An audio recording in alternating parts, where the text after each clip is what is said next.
Bienvenue pour cette exploration. Aujourd'hui, on s'intéresse à une figure historique qui ne laisse personne indifférent. Diogène de Sinope. Diogène. Une figure absolument fascinante. On le connaît souvent comme le fondateur, ou en tout cas l'incarnation la plus célèbre, de la philosophie cynique. Mais ce qui est frappant en blé, c'est que sa philo, il ne l'a pas écrite dans des bouquins, quoi. Non, pas du tout. Il l'a vécu, dans la rue. Sa vie même était son message. Exactement. Un défi permanent lancé aux conventions. Et les sources qu'on a, elles nous brossent le portrait d'un homme radical, provocateur. Son existence même, c'était une question posée aux valeurs de son temps. Tout à fait. Il remettait tout en cause. L'objectif aujourd'hui, c'est d'essayer de comprendre comment cet homme, ces idées qui datent de 24 siècles quand même, elles peuvent encore nous parler, nous interpeller sur nos propres idées de liberté, d'authenticité, enfin sur ce qui compte vraiment. Et on risque d'être surpris, effectivement. Oui, attendez-vous peut-être même à être un peu dérangé par ce penseur hors norme. Alors, plongeons dans la vie de celui qui revendiquait de vivre comme un chien. C'est ça le sens de cynique, kunikos en grec, non ? C'est exactement ça, kunikos, qui se rapporte au chien. Qui était vraiment Diogène alors ? Commençons par ses origines. Il serait né vers 412 avant notre ère, à Sinope. C'était une colonie grecque sur la mer Noire. Une cité assez prospère d'ailleurs. Oui, bon, on n'a pas beaucoup de certitudes sur sa jeunesse, mais il y a une histoire qui revient tout le temps, celle de son exil. Lui et son père, qui était banquier, auraient été accusés d'avoir falsifié la monnaie locale. C'est une histoire connue, oui. Vrai ou pas, on ne sait pas avec certitude. Mais c'est incroyablement symbolique quand on y pense. Pour quelqu'un qui va passer sa vie à dénoncer ce qu'il considère comme la fausse monnaie des valeurs sociales. Absolument, le parallèle est frappant. C'est peut-être une légende construite après coup, mais elle colle parfaitement au personnage. Quoi qu'il en soit, cet événement, vrai ou pas, le pousse à partir pour Athènes. Et là, changement radical. Fini la vie confortable, les conventions, il adopte une existence d'une pauvreté et d'une simplicité extrême. Oui, et il faut vraiment se replacer dans le contexte de l'époque. Athènes, c'est le centre du monde grec. C'est bouillonnant d'activités politiques, intellectuelles, commerciales. Le cœur du réacteur, quoi. Exactement. Et lui, Diogène, il choisit de s'installer où ? Sur l'agora, la place publique, le centre névralgique, et d'y vivre de la manière la plus dépouillée qui soit. Ce n'était pas anodin du tout. Non, c'était une confrontation directe. Une confrontation visible, quotidienne, avec toutes les normes établies. Une sorte de performance philosophique et politique en continu. Et donc c'est là, au milieu de cette agitation, qu'il installe sa maison, si on peut appeler ça une maison. Oui, la fameuse jarre, on dit qu'il vivait dans un pitos, une grande jarre en terre cuite. On l'imagine souvent comme un tonneau, mais c'était probablement une de ces grandes jarres de stockage. Et ce n'était pas juste parce qu'il était pauvre et qu'il n'avait pas le choix. Non, c'était bien plus que ça. C'était une déclaration. Le refus radical du confort matériel, des conventions, de tout ce qui lui semblait superflu. Et ses possessions se limitaient vraiment à l'essentiel.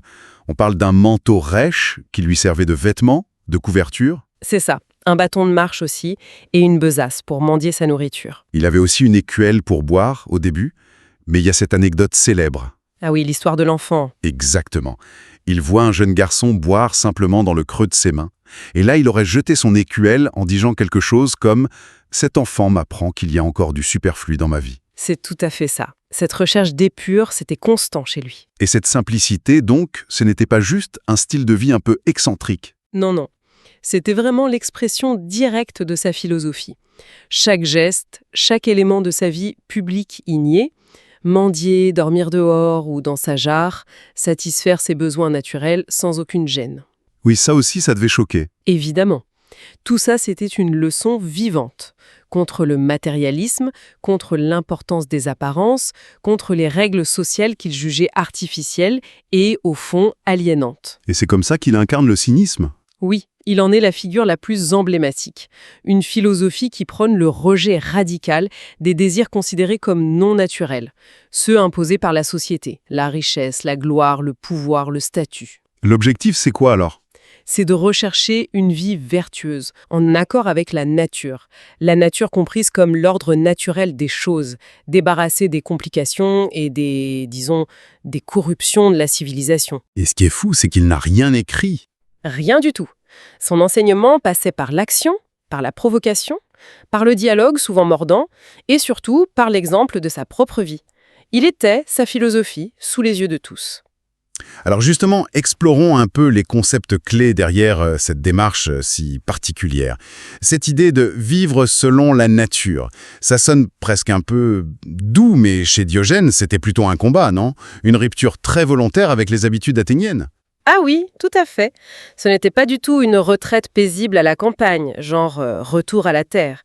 Pour Diogène, vivre selon la nature, ça signifiait d'abord identifier et rejeter activement tout ce qui est artificiel, tout ce qui relève de la convention sociale et pas de la nécessité naturelle. Comme quoi, par exemple? Mais les lois humaines trop complexes, les règles de bienséance, le luxe, les distinctions sociales, tout ça pour lui c'était des entraves. Des complications inutiles qui éloignent de la vertu et de la vraie liberté. Il fallait revenir à l'essentiel, aux besoins fondamentaux. D'accord. Et cette simplicité radicale, ce n'était donc pas le but ultime, mais plutôt un moyen. Un moyen d'atteindre une forme de liberté supérieure, ce qu'il appelait l'autarkeia. L'autosuffisance. Exactement. L'autarkeia, c'est l'indépendance totale. L'autosuffisance. En réduisant ses besoins au strict minimum, nourriture simple, abri rudimentaire, pas de possession superflue, Diogène se rendait indépendant. Indépendant des autres. Oui, indépendant des autres, mais aussi des aléas de la fortune, puisqu'il ne désirait rien de ce que la société valorisait, la richesse, les honneurs, le pouvoir. Personne ne pouvait vraiment le contrôler. Personne ne pouvait le priver de ce qui comptait pour lui, sa liberté intérieure. Il se sentait plus libre qu'un roi, en gros. C'est ce qu'il disait. Il se considérait plus riche et plus libre que les rois parce que son bonheur ne dépendait que de lui-même, de sa capacité à vivre en accord avec la nature et la raison. Et il y a un autre aspect qui peut choquer aujourd'hui, c'est son impudeur, l'anaïdéa. On a du mal à voir ça comme une vertu philosophique, de prime abord. C'est vrai que ça peut surprendre. Mais c'est un élément central et surtout délibéré de sa pratique philosophique. L'anaïdeia, on peut traduire par impudence, absence de honte, effronterie.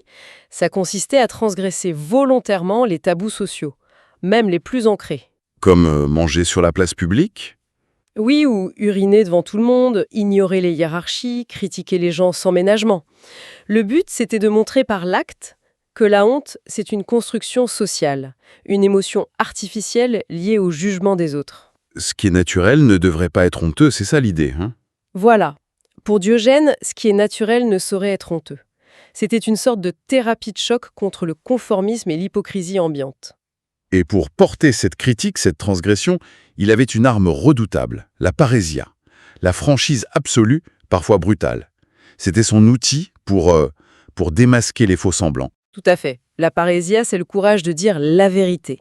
Toute la vérité, de manière directe, sans phare, même et surtout si elle dérange. Si elle dérange le pouvoir, les idées reçues, les convenances.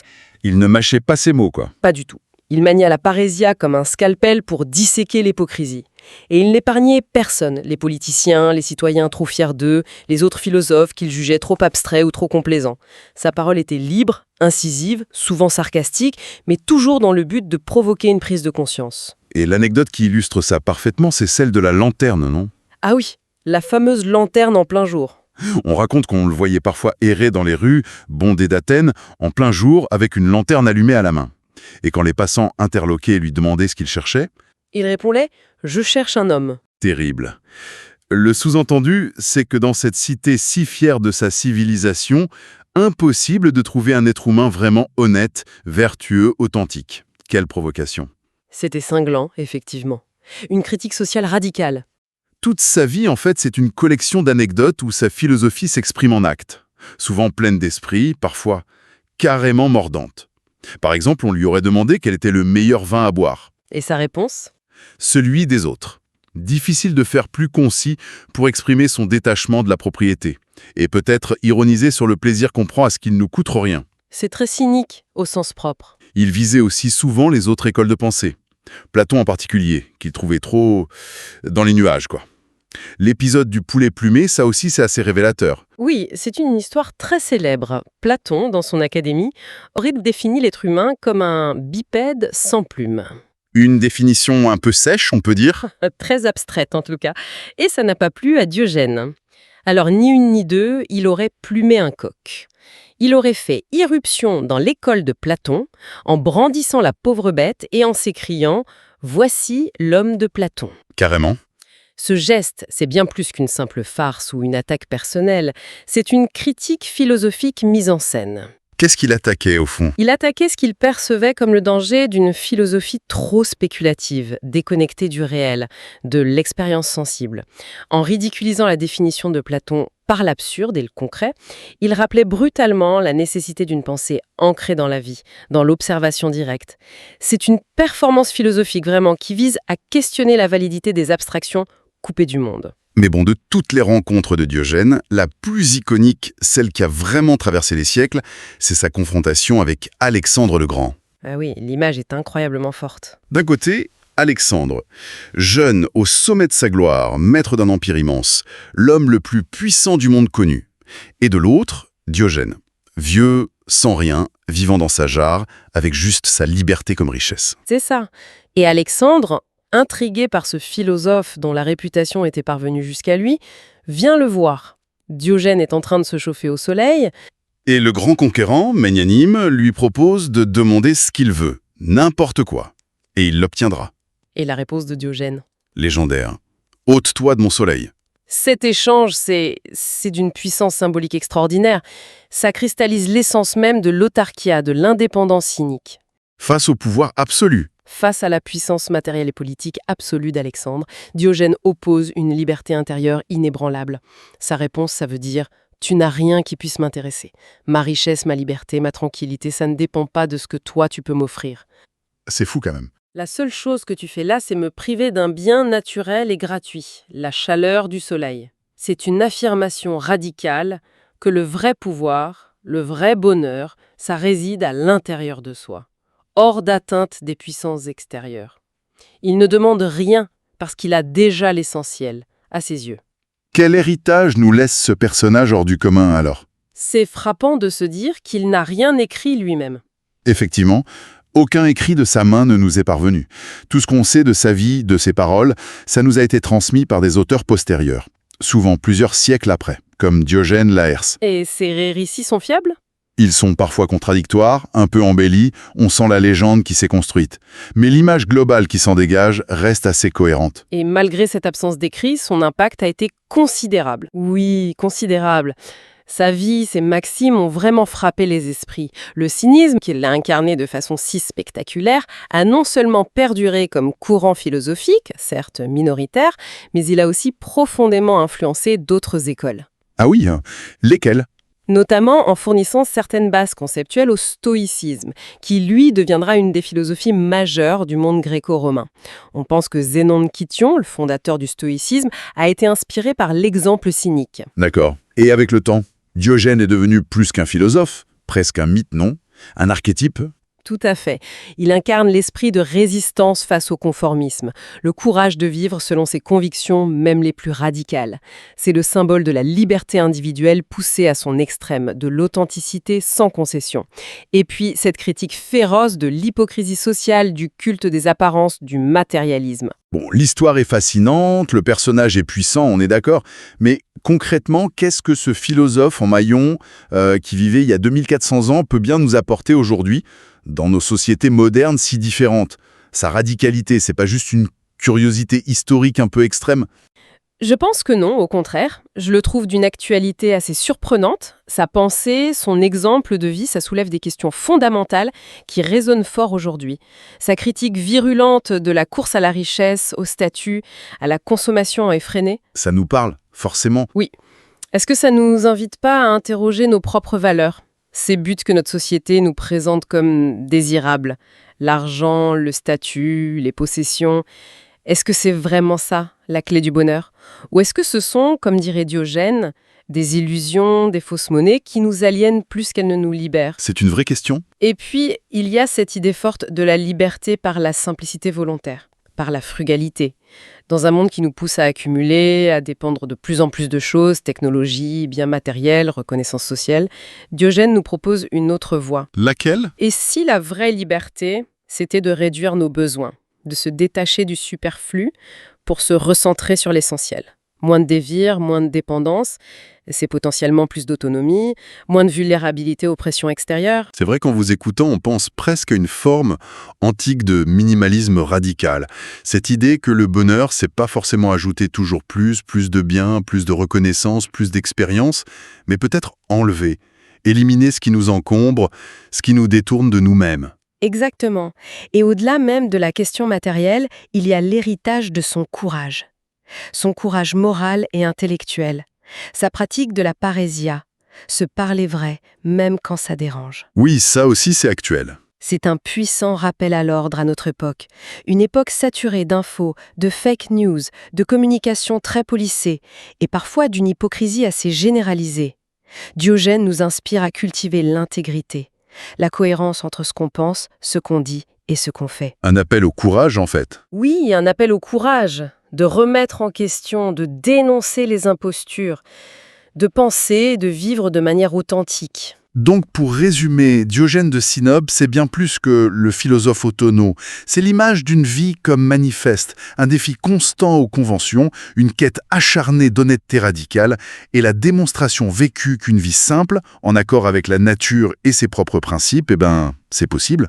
Et peut-être même désirable. Son message ultime, je crois, incarné par toute sa vie, ça pourrait être celui-ci. La vraie richesse, la liberté la plus profonde, ça ne se mesure pas en possession ou en reconnaissance sociale. Ça se mesure dans la capacité à vivre simplement, en accord avec ses valeurs, en maîtrisant ses désirs plutôt qu'en étant leur esclave. Cette indépendance d'esprit, c'est peut-être ça le bien le plus précieux. Notre exploration de Diogène s'achève ici. Un personnage qui, clairement, à travers les siècles, continue de nous provoquer, de nous faire réfléchir.